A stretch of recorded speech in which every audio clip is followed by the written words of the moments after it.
you guys spent a lot of last year looking for someone to replace Carl Bradford, and I remember you telling me earlier in the year that you thought Antonio might be that guy. What just his development at that position, where has he gone from early in the season to where he is now? Phenomenal. I don't know that we've had a guy, Doug, in the 4 years that has adapted and improved as much as he has in one season.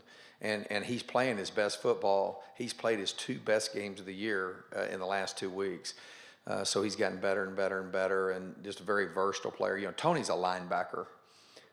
He's obviously, we had to get creative with that position to really adapt it to him, and he's done remarkable. And he really, I mean, I think Salamo and Jordan are leaders, but Tony has really emerged as the intensity of our defense. Really, he ignites them. He really does. So I think he's an all Pac-12 performer defensively and has been phenomenal. You look at the numbers that he's put up is pretty impressive. And not only that, I mean, I think he's been a big part of why we've leading the league in sacks by almost 10. I think we have almost 10 more than everybody else, and TFLs, and finally in the last 2 weeks we started rolling out those takeaways. So Tony's had a remarkable year, and a guy that I think has really positioned himself to play a bunch more football. He's a heck of a player. He's a guy that can play inside or outside linebacker, and now he's shown this year he can line on the end of the line of scrimmage and really play well. So he's had I don't think we've had anybody that's developed and improved any more than what he has. What's his upside? I think he's just getting started. It was we were really laboring over would we move Christian there or Antonio. We were trying to figure out what we were going to do there, and I'll tell you something else. He's done a good job. He's done a good job of helping develop Ishmael. Tony's been a really solid. He's a great human being, great person, and his upside is, he's only getting started. When you improve that dramatically the way he has, and then just how just his development, just his awareness of the game, and just some of the plays that he makes, he's really been impressive. And it's each week it's getting better and better and better, and that's happened throughout the whole season. But it's been a dramatic jump in the last 3 or 4 weeks.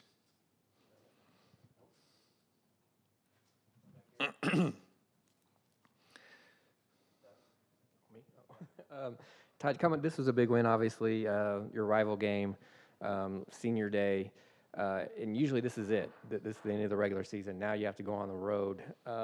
Just as a coach, what are you concerned as far as emotionally getting over that and moving on to the next one? Yeah, you gotta, if I had my, preference, I wouldn't do that. I would love for our game with Arizona to be the last game of the year every year, but it's what it is. What it is. My job is to coach and get our team prepared. So obviously we got to get some guys healed up. It's very physical. Our guys played very physical. I mean, we dominated the game physically in all 3 phases. We were really, really physical. So we got to get our guys, healed up there and be smart this week in how we work. And then we had a great meeting this morning, and that was my whole deal. I told our staff we need to be the most organized we've been. We need to be focused because we've got to put this behind us, which is a big deal. Now that game was a big deal to our program, to our seniors, and I always tell them, forever that 2015 seniors, they got it done in the game that counts the most, and that's something they can always be proud of. Now, great, let's move on. Let's go to the next game because we need to get this 7th win and then get the 8th win. So we've got 2 games left with these guys. I want to enjoy every moment that we have. But the most important thing right now, we're playing the best quarterback we've played all year long. I think we're playing the best receiving core maybe we've played all year long, with maybe the exception of USC. I think these guys are very much in the same regard as far as their talent at receiver. So they're very, very capable of scoring points, and got a lot of respect for Coach Dykes. They're a very well-coached team. They've just lost a lot of close games. And so 2 very, very good football teams going at it. It's going to be their senior day. It's going to be their last home game. So they're going to have a lot of those emotions. And they're coming off a big rival, their big rivalry game with Stanford. So this is all about who wants it. and we got to want it. We got to want it and get back up. And I know these guys will rise to the occasion. Coach, it was obviously unfortunate that Jordan wasn't able to play during the Territorial Cup, but I'm curious what his demeanor was like on the sidelines and how he sort of helped the younger guys in the secondary adjust to that game. Yeah, he's phenomenal. He was talking to him in between every series. He had a headset on, so he knew the calls and just coaching them up, and was very much involved and was a great asset to those guys during the game. And that's one of the things I don't know. I pointed out in our press conference that I was just really taken back by was the play of Solomon Means, and he was talking to Solomon. Solomon's never played safety here. And he didn't just play, he played really, really well. And after watching that film, I sure wish I would have thought about that a lot earlier because he is a heck of a safety. And so he'll continue to play there this week and in the bowl game. And Jordan was just phenomenal in talking to him and talking to Kareem and coaching those guys up and keeping them calm. And, Jordan does a great job. He even works on me a little bit. He tries to keep me calm too. He's the only one to say anything to me when I'm mad. Coach, if you can reflect back your first year in 2012, there was so much that was said about this program was not able to win in California. And then you go to Cal, you get that big win there. And how much do you think that win kind of like turned the corner for the program to start winning across the board? Yeah, winning breeds winning. I just, it's all about, I don't really look at all those things. I think a tradition helps you tremendously. I mean, if people expect to win, it sure helps along the way. But we've done pretty well in California as anywhere we've gone. Would like to have won a few of them that we lost. We should have won. No, I think winning breeds winning. I think our guys know that it's about their preparation and how they play and how they perform in each game. And there's not any of that. I think we're by winning and doing the things we've done at the Coliseum, at the Rose Bowl, at Cal. Our guys know that there's not some mojo working against you or something. It's about your work ethic and preparation. So. But we need to go win this game. And really for these seniors, for them to finish the regular season, the 2015 season, with their 7th win and have an opportunity to go get our 8th. And that's, well short of what our goal was. But, man, when you look at what these guys have done and what they've been a part of in 4 years, I'm really proud of that. 3-1 in the Territorial Cup.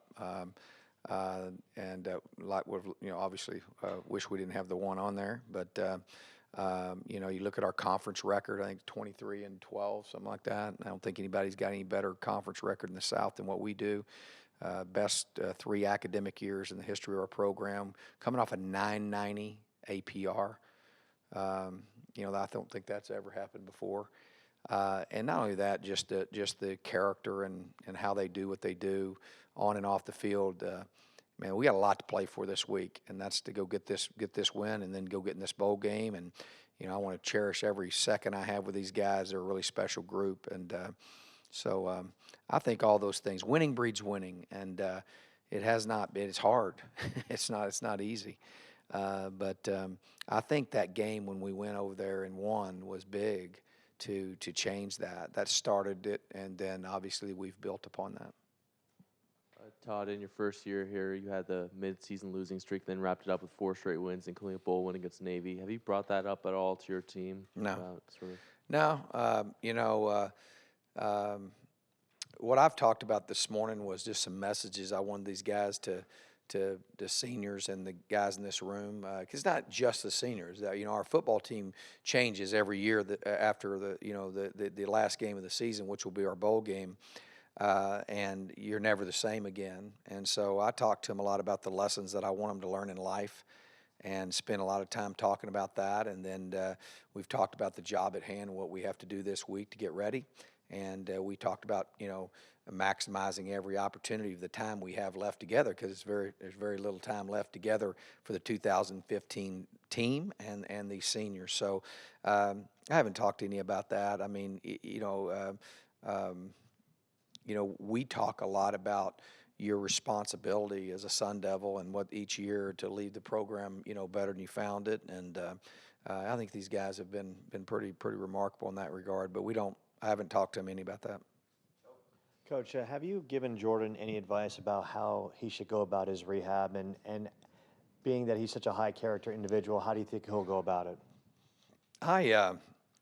Obviously, the doctors. We got some. I think I'll tell you this. I never even comment on them, but we've got the best team doctor and training staff. Jerry Garcia and his group do a tremendous job. If you look at just how healthy our guys are, and I think that's there's a lot of guys that are bumps and bruises and things like that, but the way they come back from injury and things like that, our guys are very, very well trained by our strength staff and by our training staff.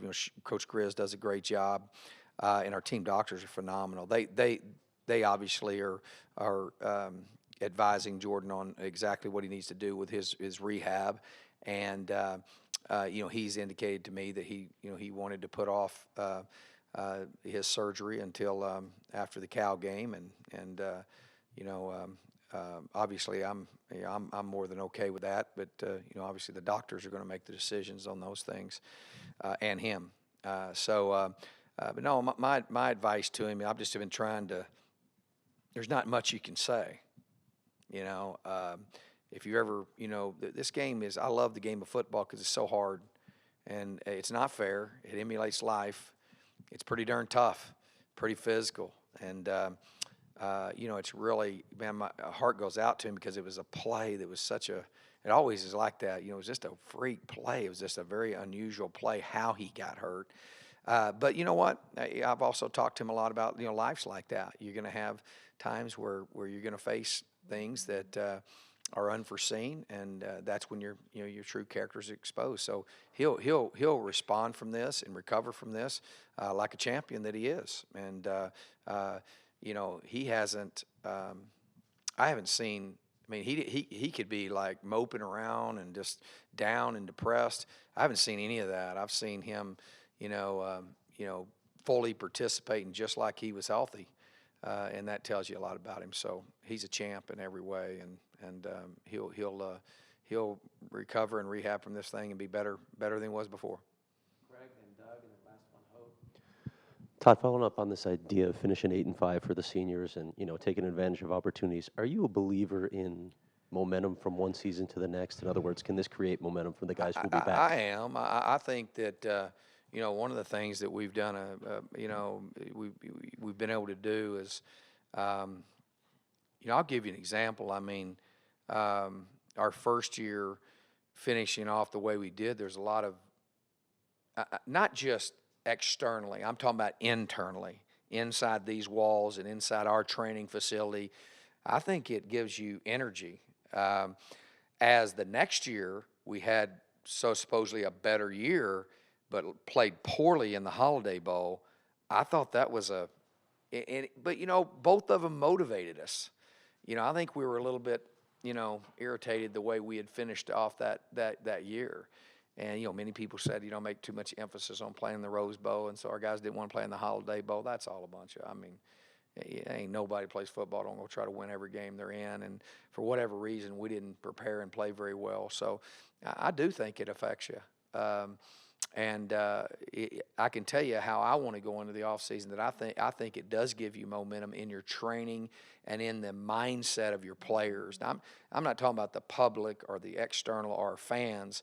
It also gives you momentum there, but just like winning this game is one that they were ready to go today. And I think our guys know that. When we play to our potential, this team is I don't think there's anybody can beat our team when we play to our potential. So I think winning the next two games are vital in that mindset and going into the offseason. So even though in 2013 we lost the Holiday Bowl, we weren't not motivated going because we won 10 the next year, but it was just different. It was very different, and I thought that was even a reflection of. Just where we were almost there, but then we got beat in the championship, and then and then we got beat in the bowl game, and we didn't just get beat in the bowl game; we really played poorly, and so that left a bad taste in our mouth that motivated us. But I believe winning breeds winning. I don't think, I don't learn a lot from losing other than I don't want to do it anymore. Um, I think that's why it's very, very important, these next two games, for this year's team and for these seniors and for the future. I know he jumped off sides twice on special teams, but Jalen Harvey caught a touchdown pass, and he plays on a lot of special teams. Just what does he provide for you? Another young man I should have pointed out in the obviously during a game, I'm trying to win a game, so I'm not really watching individual performances. There's a injury that hurt us this year. I mean, he obviously competing for the football, drew a pass interference call. He's really going to be an outstanding player. I think he's a guy that, that would have really helped us. And him breaking his collarbone was a very, very big loss, as well as Cam. I think we've missed Cam tremendously there. But he jumped off sides a couple times. I think we got that straight. But I'll tell you this: you got to tell him to whoa and not go. He's a competitor. He is a passionate guy, man. I mean, that was a big-time play on the big home run shot that he caught. So I really like that, because I also could tell how it affected him, Doug. I mean, you could see him. You could see it, that building. You could see, a guy needs to get on the field and make a play. And when they make a big play, they tend to grow faster. And you could see a lot of growth from him. And even how he handled it, because I get after him pretty hard if you get a penalty, especially one that's not very smart. And he's matured so much. I was very impressed with how he handled that and how he dealt with that. And so I was impressed by him as route running, his ability to separate and get behind him. That was a pretty impressive.